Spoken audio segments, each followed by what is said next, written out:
네, 안녕하세요. 송균입니다. 잘 지내셨나요? 추석을 앞둔 이번 주 오늘 9월의 끝을 바라보고 있습니다. 제가 보통 한 달의 마지막 주에 설교를 하다 보니 항상 뭔가 이렇게 시간이 다 지나 있는 느낌을 받곤 하는데요. 올해는 특별히 어떻게 지나가는지도 모를 만큼 힘든 한 해를 보내고 있습니다.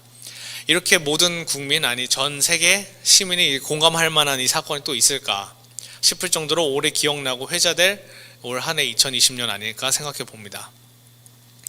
매주 쏟아지는 폭탄과 같은 뉴스와 코로나로 인한 신체적 정신적인 위축으로 우리 사회가 문득 나아갈 방향을 잃어버려가는 것은 아닌가 생각이 들 때도 있습니다. 그럴 때일수록 우리가 조금 더 내 자신과 이웃들을 살피면서 길이 되고 빛이 되시는 주님께 더욱 귀를 기울이고 주목해야겠다고 스스로 다짐해 봅니다. 그리고 이 자리를 빌어서 명절을 앞둔 우리 민족에게 더 슬픔이 없기를, 그리고 코로나로 해고당하지 않고 다른 어려움 겪지 않기를, 더 아프지 않기를, 그리고 부디 서로 함께 울고 웃을 수 있기를, 당신 곁에 한 사람이 내가 되기를 기도해 봅니다. 나의 사랑하는 교회 교우님들도 힘내십시오. 임마누엘의 주님이 함께 하십니다. 네. 저희가 매주일 설교와 연관된 숙제를 하나씩 받았습니다. 3주 연속 이제 숙제였죠. 이 숙제는 실생활에서 주님을 묵상하기 참 좋았던 것 같습니다. 언제든 떠날 것을 생각하면서 내가 있는 자리를 깔끔하게 정돈하는 일, 어떤 나의 고집을 쌓아 올리는 십자가가 아니라 이웃의 고통을 함께 걸머지는 연대의 십자가를 지는 일, 나의 영적 싸움은 무엇인지 스스로에게 질문해 보며 살아가는 일, 이것들 주일 숙제를 하시면서 좋은 영적 성장의 시간으로 삼으셨으리라고 생각합니다. 그 성실한 과정 가운데 임하시는 하나님의 은혜를 누리시기를 바랍니다. 이번 주는 특별히 쉬어가기 시간으로 추석 특집이에요. 그래서 숙제는 없고요. 오늘 본문에 이제 아버지의 숙제를 받은 두 아들 이야기를 살펴보는 것으로 대신 하려고 합니다. 이 본문에서 아버지는 두 아들에게 각각 포도원에서 일해주기를 부탁하셨지요. 아들들에게는 이게 조금 부담스러운 숙제로 여겨졌을지도 모르겠습니다. 생각해보면 저 당시에 포도원을 가질 정도면, 포도원 주인이라고 한다면 일꾼을 많이 고용할 정도로 부잣집인 경우가 많습니다. 그렇다면은 굳이 일꾼들을 시키면 될 것이지 왜 아버지는 꼭 아들을 시키는 것일까요? 마침 오늘 예배당에 두 아드님이 계시니 괜히 물어보고 싶은 생각이 들었습니다. 왜 시키는 걸까요? 저는 농촌에서 자라지는 않아서 농촌에 대한 어떤 막연한 동경 같은 것이 있는데요. 근데 정작 농어촌 출신 친구들의 이야기를 들어보면은 어떤 부모님이 힘든 농사일을 돕느라 농촌 근처에도 자기는 다시는 가고 싶지 않다는 증언들을 제법 듣게 됩니다. 심지어 제 친구도 이번 여름 휴가 때 염전 일을 하시는 부모님을 도와서 소금을 내고 왔다고 하는데요. 이렇게 농업이 그렇게 막 한가하고 여유 있는 것이 아니라는 것이 그 공통된 증언입니다.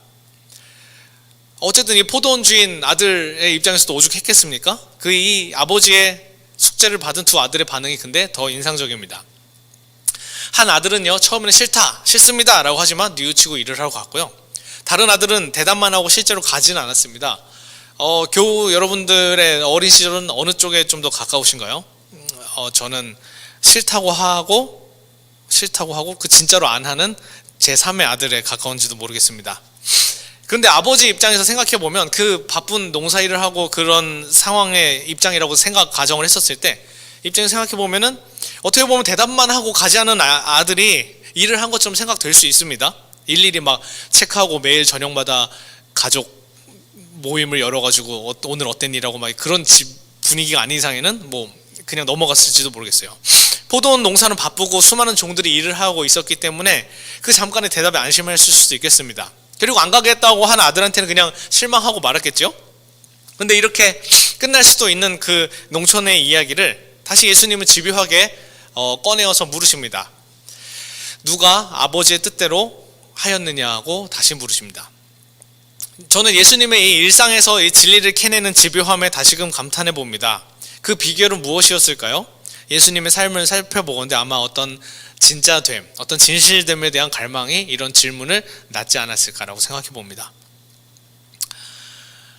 우리는 신앙생활을 하면서 정말 셀 수도 없을 만큼 하나님의 뜻이 진실로 이루어지기를 바라면서 아멘, 아멘을 외쳤습니다. 고백합니다. 목회자의 설교나 부흥사의 아니면 강사의 어떤 설교 장단에 얼쑤 하고 추임새를 넣듯이 그렇게 신나게 아멘 아멘 하면서 살아왔습니다. 하지만 오늘 예수님의 이 질문은 우리의 그런 마음을, 우리의 인생을 날카롭게 파고들고 있습니다. 누가 아버지의 뜻대로 하고 있느냐? 누가 진짜 하나님 뜻대로 살고 있느냐? 누가 이렇게 아멘 해놓고 다시 정말로 실제로 가서 하나님의 일을 하고 있느냐? 너희의 교회는 하나님의 뜻이 이루어지는 곳이더냐 하고 예수님의 질문에서 그런 질문들을 계속 유추해 볼 수 있습니다. 누군가는 이렇게 말을 합니다. 머리에서 가슴으로, 그리고 가슴에서 손과 발로 가는 길이 세상에서 가장 먼 길이라고 했습니다. 그런 것처럼 우리가 그렇게 하나님 지식을 머리에서 알고 대답하고 그것이 내 마음을 움직이고 그래서 그 하나님의 뜻을 손과 발로 실천하는 일은 정말 어려우고 먼 일인 것 같습니다. 그러기에 하나님의 뜻대로 살고 있는 이 질문에 우리가 예 라고 섣불리 답하기는 정말 쉽지 않은 것 같습니다. 예수님께서 두 아들의 이야기를 꺼낸 이유는 사람들이 몰려와서 예수님의 사역의 권한과 자격에 대해서 어떤 불만을 제기했기 때문입니다. 오늘 본문의 23절을 보시면 예수께서 성전에 들어가서 가르치고 계실 때 대제사장들과 백성의 장로들이 나와 내가 무슨 권위로 이런 일을 하냐라고 묻는 장면이 나옵니다. 근데 이렇게 성서의 글자를 읽기만 해서는 이 장면의 생생한 이해가 어려울 것 같아서 조금 더 상상력을 가미해 보려고 합니다.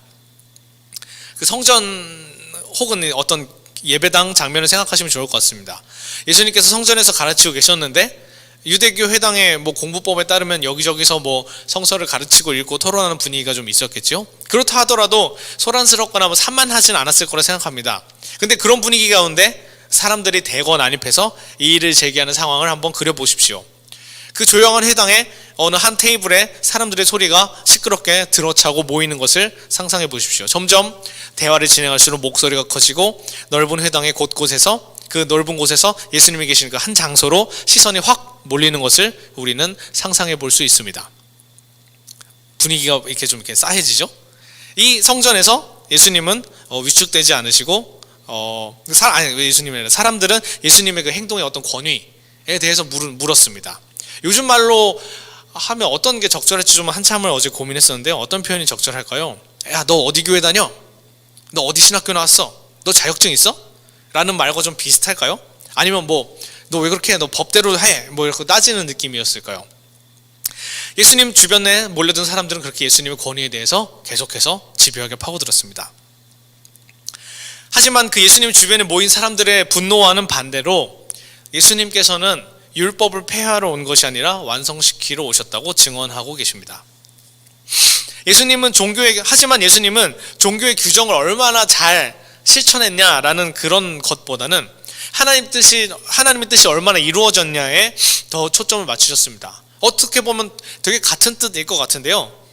그 핵심을 보면 그렇지 않은 것 같습니다.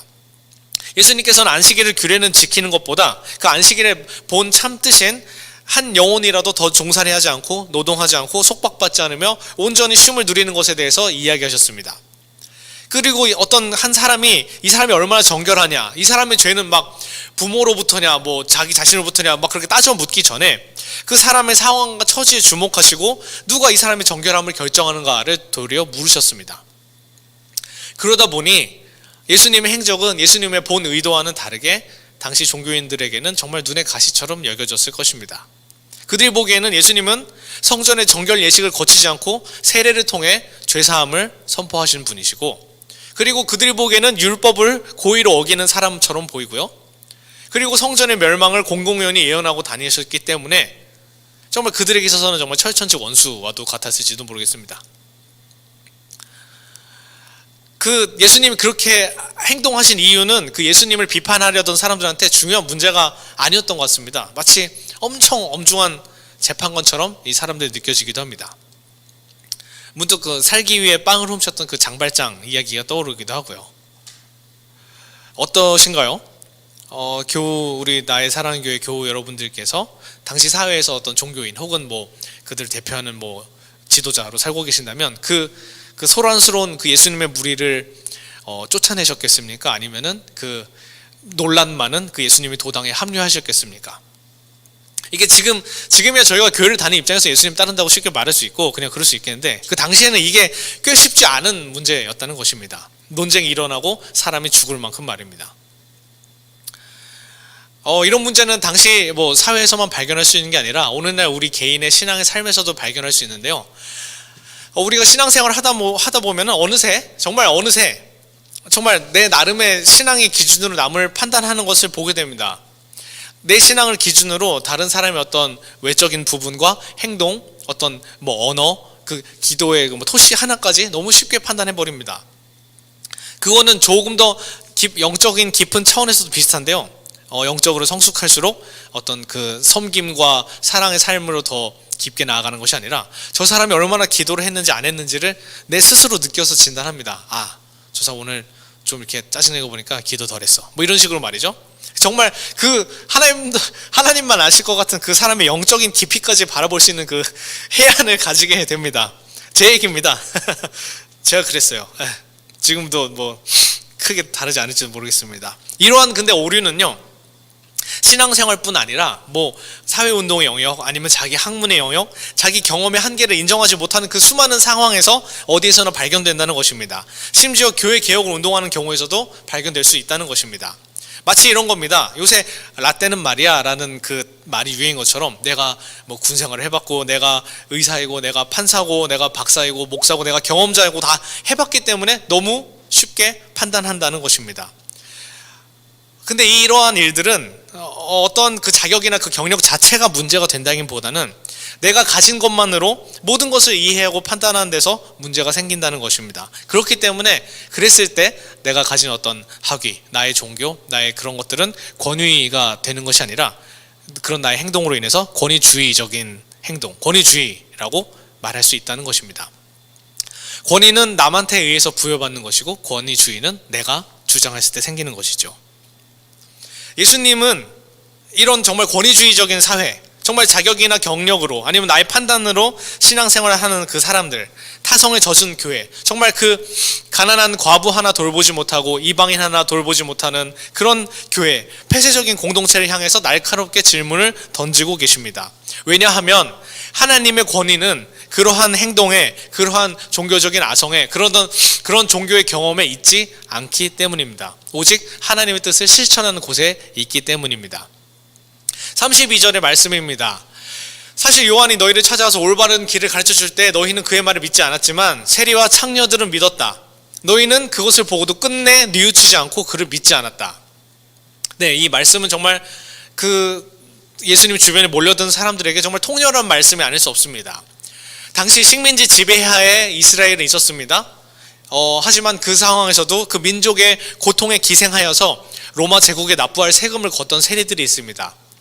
일제시대 우리나라 말로 말하면 앞잡이라고 할 수 있겠죠. 그리고 또한 도덕적으로 불경건하게 여겨졌던 여성들이 있습니다.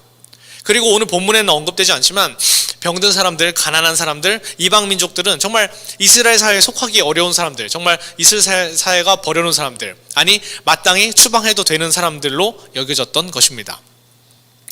그 예루살렘 성전의 제사장들에게 정말 죄사함을 받을 기회조차 갖지 못했던 그들, 사회적 낙인이 찍힌 사람들에게 광야에서 베풀어지는 요한의 그 세례는, 정말 그 단 한 번의 세례는 그야말로 획기적인 전환이었다는 것입니다.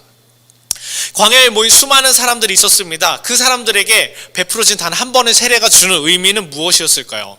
세례 이제 딱 한 번 받았으니까 이제 어서 가서 이제 죄를 마음대로 짓고 살아도 돼. 너 매번 성전에 찾아가서 이렇게 정결례를 하지 않아도 돼 라는 어떤 그런 손쉬운 딱지였을까요?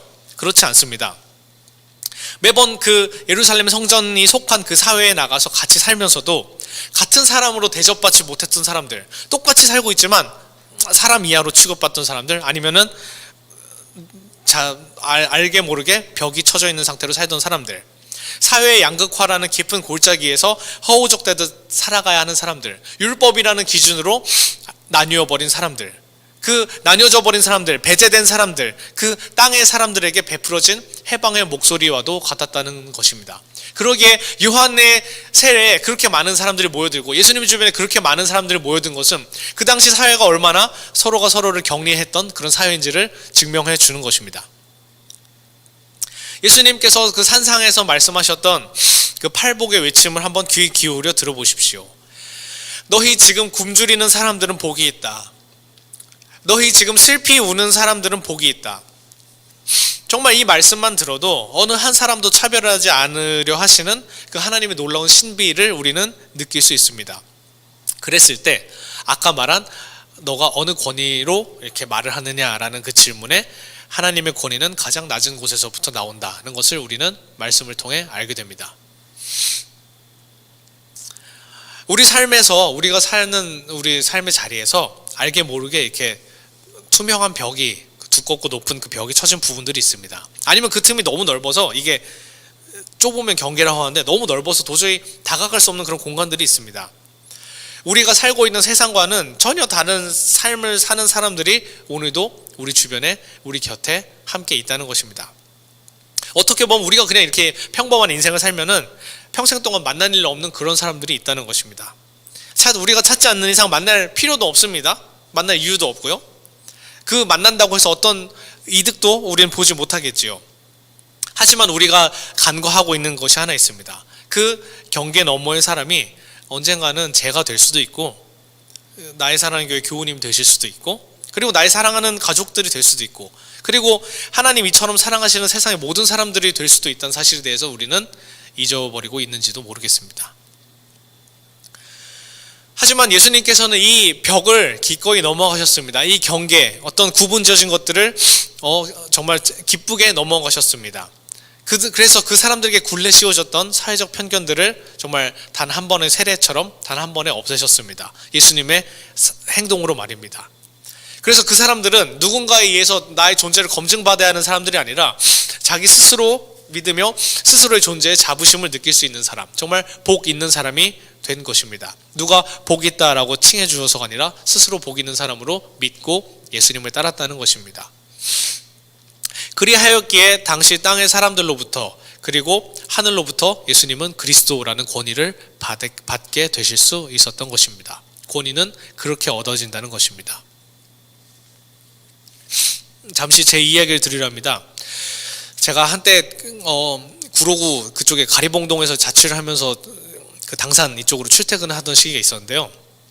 5714 버스를 타고 출근했습니다. 그 버스는 구로에서부터 시작해서 구로, 신도림, 당산, 합정, 신촌을 지나는 버스 노선인데요.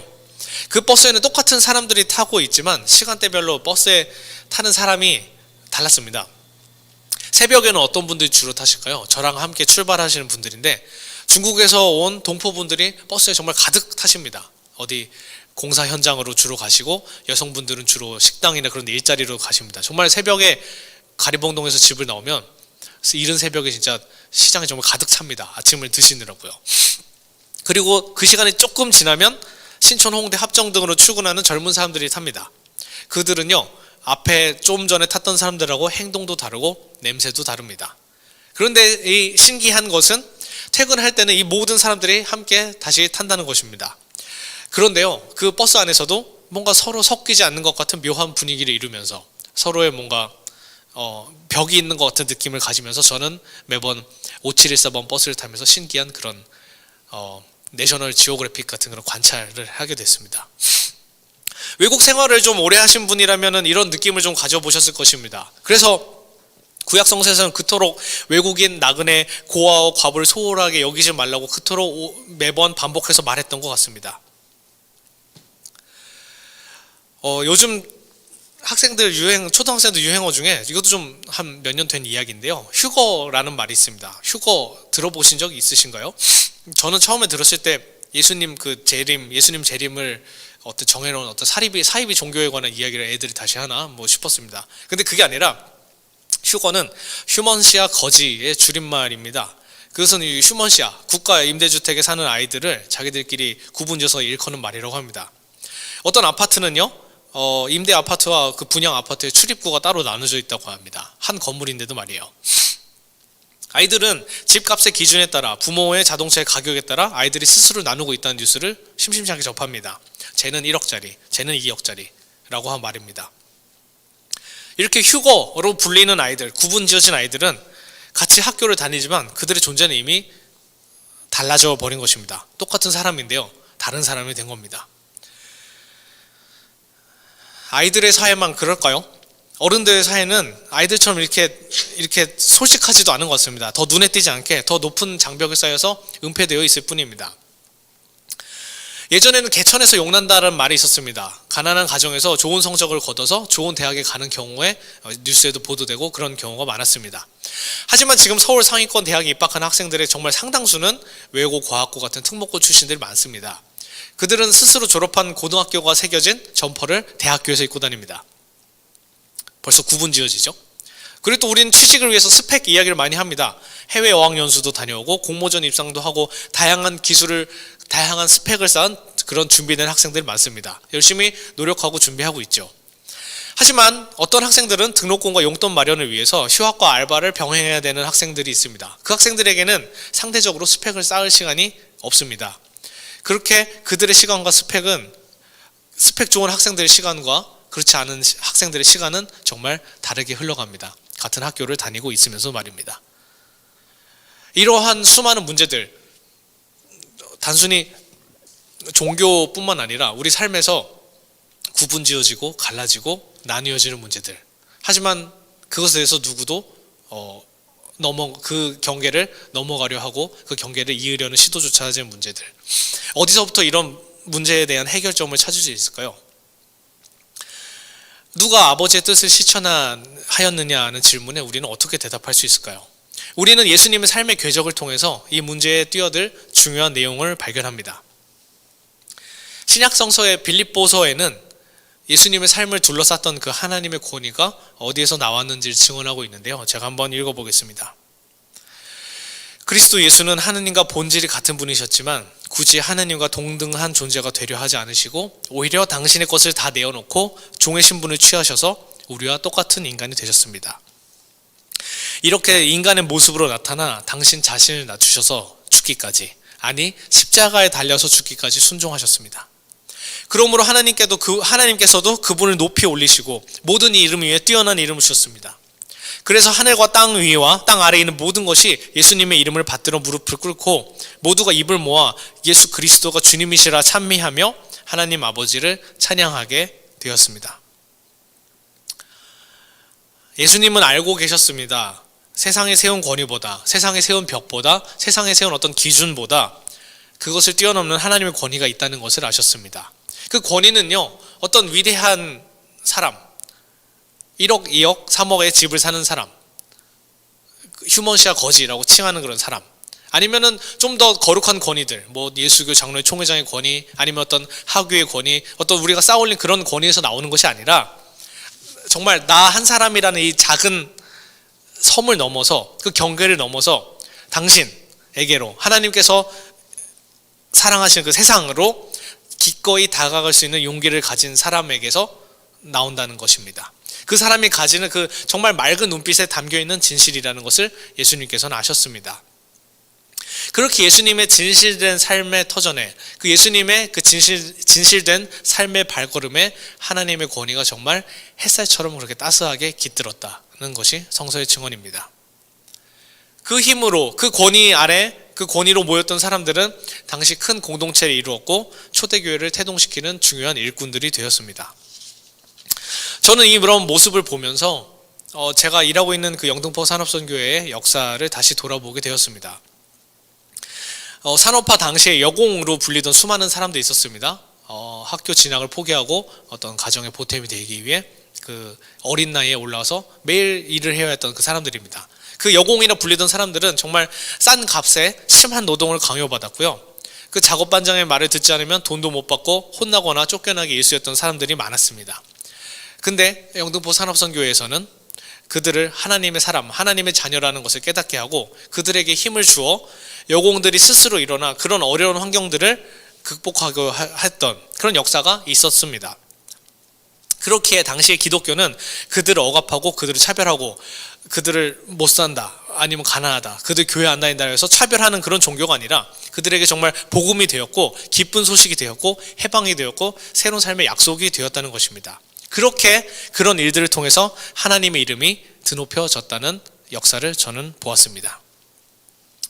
이런 수많은 일들이 있죠. 이런 수많은 하나님의 역사들이 항상 이렇게 낮은 곳에서 임했다는 것을 알 수 있습니다. 마치 물이 높은 곳에서 낮은 곳으로 내려가는 것이 진리듯이 그렇게 하나님의 복음은 그렇게 흘러가는 데 있다는 것입니다. 하지만 오늘날 사회에서 이런 적용이 어떻게 가능할지 좀 막막하게 느껴지기도 합니다. 정말 서로가 서로를 구분하고 서로가 서로를 나눈 이 사회 속에서 어떻게 이 복음을 전해야 할지 정말 많은 고민이 필요하겠지만 분명한 것이 있다면 우리 교회가 살 길, 정말 우리 신앙인이 가야 할 길은 사회에서 경계지어진 것들, 삶의 약함들, 그곳으로 가는 길에 하나님의 능력이 있다는 것을 예수님의 모습을 통해서, 그 예수님이 이런 종교 권위자들과 맞서 싸우는 그 모습 통해서, 그 예수님이 진짜 추구하고자 했던 것이 무엇인지, 진짜 권위가 무엇인지 이야기하고 싶었던 그 논쟁을 통해서 우리는 깨닫게 된다는 것입니다. 정말 가진 것으로 사람을 나누고 조롱을 일삼는 일상, 차별과 무관심, 소외가 가득한 이 방치된 포도원 같은 세상은 오늘도 그렇게 가꾸어줄 사람을 찾고 있습니다. 주님께서는 우리를 그 포도원을 가꾸기에 오늘도 부르시고 있습니다. 네, 오늘 읽으신 본문의 뒷부분에 어떤 이야기가 나온지 한번 찾아보셨나요? 저는 항상 본문 읽을 때 그 앞뒤에 무슨 이야기가 있는지 좀 궁금해서 찾아보는 편인데요. 오늘 뒤 이야기에는 포도원, 또 새로운 버전의 포도원 이야기가 나옵니다. 앞에 본문과 마찬가지로 오늘 본문 뒤에 이어진 이야기에서도 포도원 주인은 하나님이십니다. 누가복음에서 조금 다르게 쓰여있지만 오늘은 마태복음에 있는 포도원 이야기만 하려고 합니다. 나중에 누가복음의 포도원 이야기를 조금 같이 공부하고 다룰 일도 있었으면 좋겠습니다. 오늘 본문 뒤에 나오는 포도원 이야기의 포도원 주인은 하나님이시죠. 열매를 거두어 들일 철에 소출을 받으려고 종들을 보내고 아들까지 보냅니다. 하지만 포도원의 농부들은 그들을 포도원 밖으로 쫓아버립니다. 아마도 포도원의 그 소출을 전부 차지할 요량이었던 것 같습니다. 딱 좋죠. 소출 때 딱 가져가고 쫓아내면 자기 거로 해서 논아 먹으면 너무 좋겠습니다. 하지만 그런 악한 포도원 농부들에게 주인이 다시 돌아와서 그 포도원 농부들 징벌하고 그들을 쫓아낸다는 내용으로 이야기는 끝이 납니다. 이 통쾌한 이야기는 하나님의 선지자들, 예언자들, 그리고 심지어 하나님의 아들인 예수님이 오셔서도 진리를 깨닫지 못하는 이들을 향해 선포되는 비유라고 할 수 있겠습니다. 포도원은 흔히 예루살렘 또는 이스라엘 사회를 의미했던 것이고, 포도 농부는 그곳을 가꾸고 일구는 사람들, 다시 말해 제사장들과 권력자들을 의미하고 있다는 것입니다.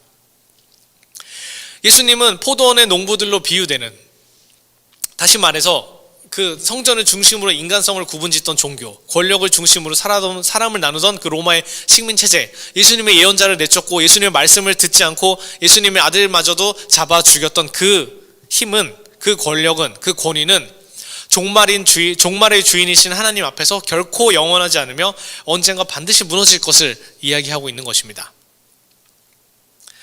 이러한 예수님의 이 포도원 이야기는 이 비유를 읽는 독자들로 하여금 좀 이렇게 어떤 권선징악적인 통쾌함을 주기도 하는데요.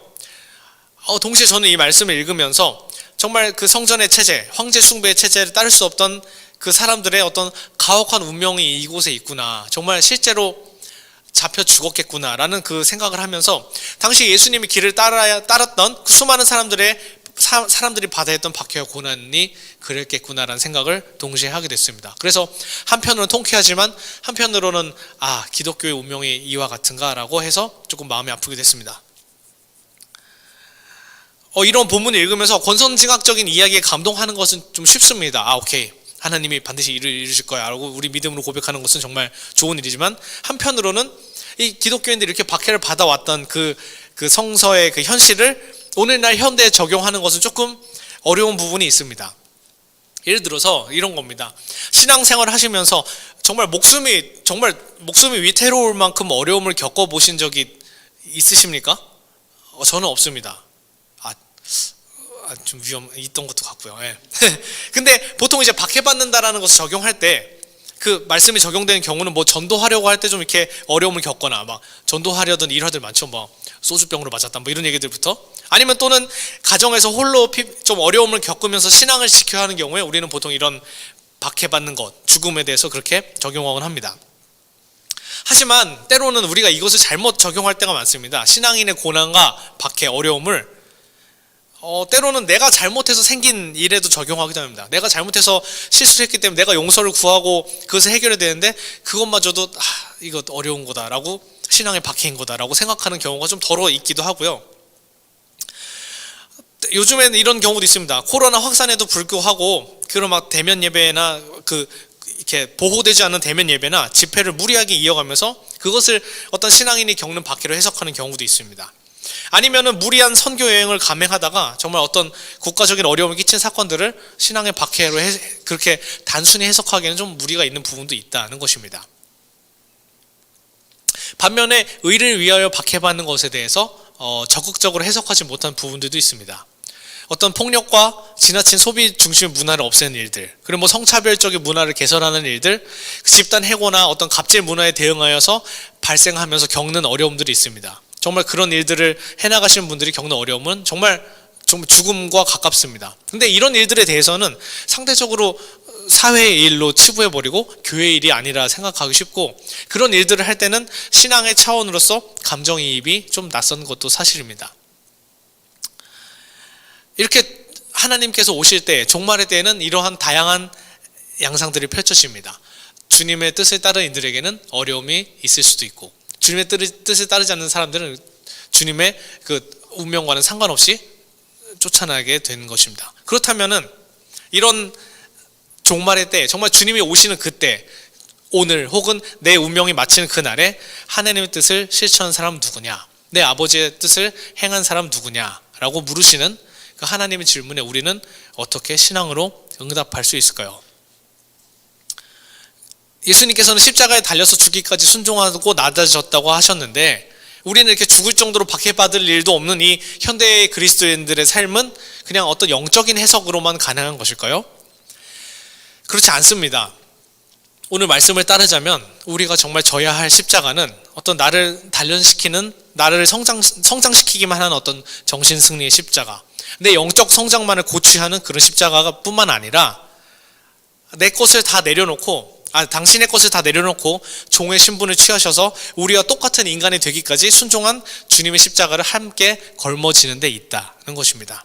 또한 몇 주 전의 설교처럼 이웃의 고통을 함께 걸머지는 그 연대의 십자가를 통해 우리는 여전히 박해와 고난을 생생히 경험할 수 있다는 것입니다. 정말 죽음이 가까운 이웃의 곁에 서는 것만으로도 우리는 그것을 다시 생생히 느낄 수 있다는 것입니다. 꼭 내가 무언가를 해야 박해받는 것이 아니라 그런 죽음과 가까운 그곳에 우리는 곁에 설 수 있다는 것입니다. 그 과정 속에서, 그 가는 길 속에서, 그 상황 속에서 하나님은 그 길을 가는 사람들을 통하여 하나님의 권위를 나타내신다는 것입니다. 바울 사도는 그 필립보 교회 교인들을 격려하면서 그리스도의 마음을 품을 것을 권면하고 있습니다. 이런 말씀입니다. 여러분은 그리스도를 믿음으로써 힘을 얻습니까? 그리스도의 사랑에서 위안을 받습니까? 성령의 감화로 서로 사귀는 일이 있습니까? 서로 애정을 나누고 동정하고 있습니까? 그렇다면 같은 생각을 가지고 같은 사랑을 나누며 마음을 합쳐서 하나가 되십시오. 그렇게 해서 나의 기쁨을 완전하게 해주십시오. 무슨 일에나 이기적인 야심이나 허영을 버리고 다만 겸손한 마음으로 서로 남을 자기보다 낮게 여기십시오. 저마다 제 실속만 차리지 말고 남의 이익도 돌보십시오. 여러분은 그리스도 예수께서 지니셨던 그 마음을 여러분의 마음으로 간직하십시오. 이 말 속에서 저는 작은 실마리를 찾습니다. 때로는 우리는 아까 포도원의 그 어떤 자녀들처럼 순종하겠노라 다짐하고 뒤돌아서서 그 일을 그만둘 때가 있습니다. 아멘하고 안 하는 거죠. 또 어떤 때는 그 어떤 자녀처럼 싫습니다 라고 하지만 그 마음에 어떤 뭔가 불편한 짐이 남아서 다시 그 발걸음을 돌려서 좋던 싫던 주님의 일을 했던 경험도 있습니다. 하지만 우리가 얼마나 실천했냐 못했냐, 실천 몇 개 했냐, 이런 것을 따지기 전에 반드시 생각해야 할 점이 있다면 우리는 바로 그리스도의 자녀라는 점입니다. 우리가 하나님의 자녀라는 믿음이 없다면, 정말 이 그리스도의 예수께서 지니셨던 그 마음을 우리의 마음으로 간직하지 못했다면, 우리가 아무리 사랑을 베푼들 정말 울리는 꽹과리와 다르지 않습니다. 결국 그 사랑이 다시 나의 권위가 되어서 내가 이만큼 사랑을 베풀었는데 너희는 왜 사랑을 베풀지 않느냐라고 외치는 그런 권위주의적인 모습과 같아지기 때문입니다. 다만 우리가 사랑을 베풀고 주님의 뜻에 따르는 것은 우리는 모두 주님의 자녀이기 때문입니다. 어느 곳에 살든지, 집값이 얼마이든지, 어떤 신분이든지, 어떤 성별이든지, 어떤 종교이든지 우리가 모두 사랑해야만 하는 이유는 우리가 위대해서가 아니라, 우리 능력이 출중해서가 아니라, 우리가 정말 주님의 말씀을 너무 순종을 잘하는 그런 예 알겠습니다 하고 하는 자녀여서가 아니라 우리 모두가 주님의 자녀이기 때문입니다. 하나님의 집 안에서 같이 사는 자녀이기에 서로 용서하고 서로 화해하고 서로 이해하고 서로 받아들이고 서로 낮출 수밖에 없다는 것입니다.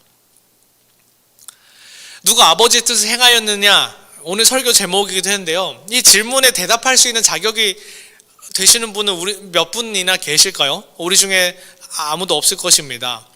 단지 우리가 하나님의 말씀이 우리에게 아멘, 우리에게 정말 예가 된다는 것은 우리의 행동이 대단해서 우리의 능력이 출중해서가 아니라 우리 모두가 하나님의 자녀이기 때문이고, 하나님의 자녀들이 서로를 가르는 것이 아니라 서로를 사랑하기 위해 낮은 곳으로 내려가는 그 발걸음, 나를 내려놓고 너를 향해 온몸을 기울이는 그 작은 행동 속에 놀라운 주님의 사랑, 놀라운 주님의 사랑의 권위가 있기 때문입니다.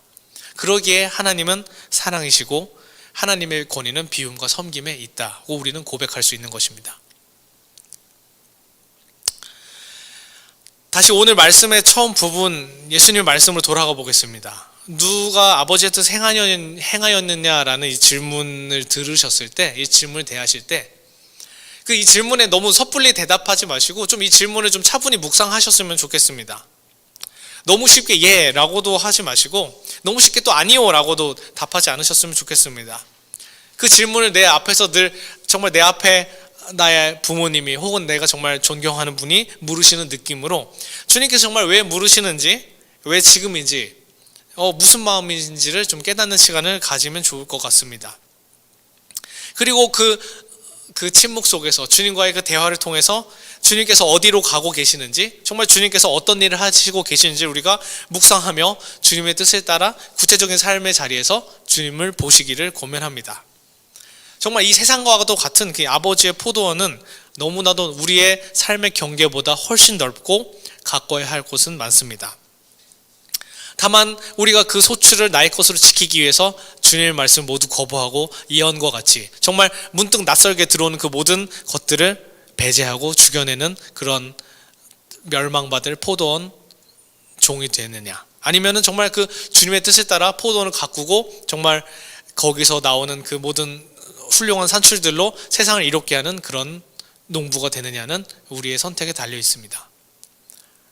그곳에서 우리의 권위가 나오고 주님에 따른 사람들의 권위가 나오는 것입니다. 그렇기에 주님의 말씀에 두려워하실 필요가 없습니다. 그리고 주님의 뜻을 따랐을 때 오는 대가에 대해서 혹은 그런 핍박이나 고통에 대해서 겁내실 필요 없습니다. 우리 인생의 역사의 최종 심판은 주님께 달려있기 때문입니다. 포도원 주인이신 주님께서 우리의 아버지, 우리의 어머니이시기 때문입니다. 한번 주님 앞에 고요히 머물러서 주님의 마음을 온전히 누리셨으면 좋겠습니다. 내가 주님의 뜻을 행했는지 안 했는지 그것을 막 너무 생각하고 따지기 전에 주님께서 나의 아버지시구나, 주님께서 정말 내가 주님의 뜻을 행하기를 기다리고 계시는구나, 오늘도 나를 친히 불러서 포도원으로 가서 일하시길 원하시는구나, 그 주님의 마음을 깨닫고 주님의 평안 안에 거하셨을 때 그 안에서 주님의 사랑이, 주님의 권위가 나올 줄 믿습니다. 정말 그리스도 예수께서 겸손히 지니셨던 그 마음을 여러분의 마음으로 간직하시기를 바랍니다. 그래서 하나님의 권위가, 하나님의 사랑이 교우 여러분들의 삶을 통해 자연스럽게 나타날 줄을 믿습니다. 주님의 이 겸손한 이 마음이 나의 사랑하는 교회 교우님들의 마음이 되시기를 바랍니다. 아멘. 그런 마음으로 우리 함께 찬양했으면 좋겠는데요. 온 마음 다해라는 찬양입니다.